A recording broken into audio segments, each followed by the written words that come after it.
Speaking of Tesla, ARK sold about 120,000 shares of Tesla on Friday. They bought Nvidia. They're also buying DNA, but I want to talk a little bit more about Nvidia.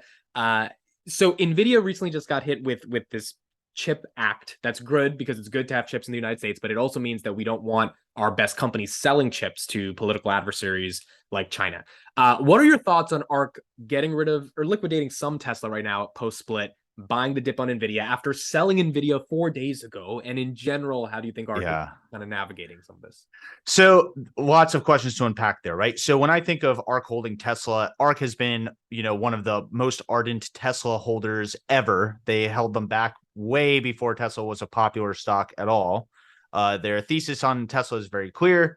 And so I think Tesla to them is really some combination of a big bet still, but also a cash-like position. And the reason it can be both of those things is because you can imagine they're liquidating really old shares for cash today that are, extremely profitable. They're picking up new shares maybe at higher prices, and those are betting on the long term. And because they just have so many shares that they've bought over so many periods of time that are very long, the same stock, Tesla, can be both of those things to ARK Invest, right? Right. So when they sell shares of Tesla for anything, I'm not usually too worried.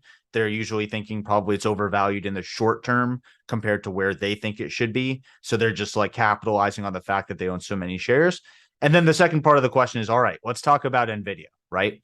Uh, Nvidia Nvidia and AMD were recently told that they can't sell their advanced AI chips to China because the US government is, I'm paraphrasing, and this isn't my view, it's just what I've read, that those chips could end up in military hands for military uses. And we don't want to enable military adversaries with these advanced AI chips. So it's the NVIDIA A100 and H100 and the AMD MI250 chips, which are basically the server equivalent for AMD to the A100s, right? And the So we're US talking is about allowed to do this, just like stop them from selling.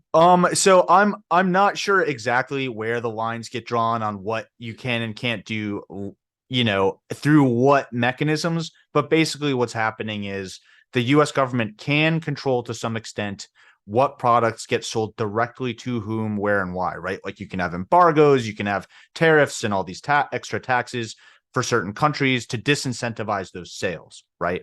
So it seems like this outright ban for now, they were clearly directed to do this. Nvidia said it's going to cost them around $400 million in revenue for doing this. Yeah. AMD was like, hey, no real skin off our backs because of the way their products line up, which we can talk about a little bit later. But yeah, so this really hurts Nvidia's bottom line in the server space, the data center space, because these chips are data center CPUs and GPUs, right? It's interesting that ARK bought the dip right after selling it. I think this is one of those things where, yes, it hurts Nvidia in the short term because China's a big market for them. But in the long term, the need for AI enabled chips for data centers will be so big and explosive that Nvidia will make all that up and more over the 5-year time horizon, I'm sure uh, ARK Invest is thinking about. Right. Right. So it's a mix of like short term pain, but overall, these AI trends are so explosive that you don't mind holding them if you're in it for the long term. And the price that they've gone down to is back at May 2021 levels.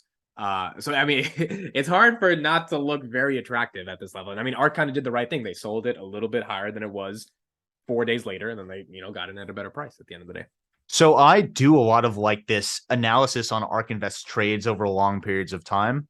And I have a dashboard that can basically show, a stock's price and ARK Invest's number of shares held over the same period of time.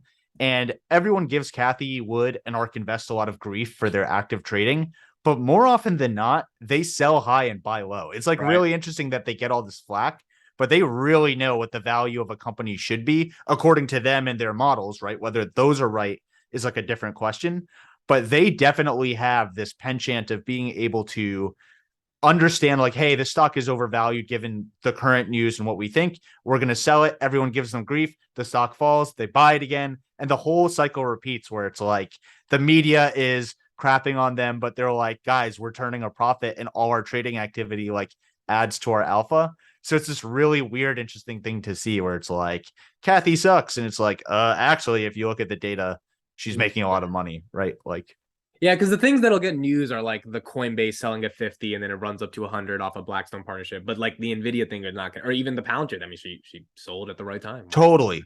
Totally. So, and like, I have to be careful what I say about Palantir, but her trading activity around that company is a rare example of they got in, the stock basically only went down since they got in. Coinbase is another example of that, except for recently. And so no matter what, she sold for lower than she got in. And that's kind of like one of those, you have to take those on the chin.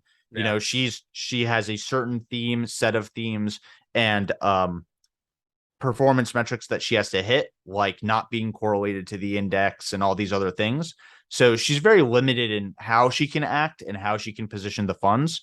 And I think what we're seeing when we see some of those wonky trades is like she's butting up against those limits and she's doing the best she can given what kind of financial products ARK K, ARK G, ARK W are supposed to be, right?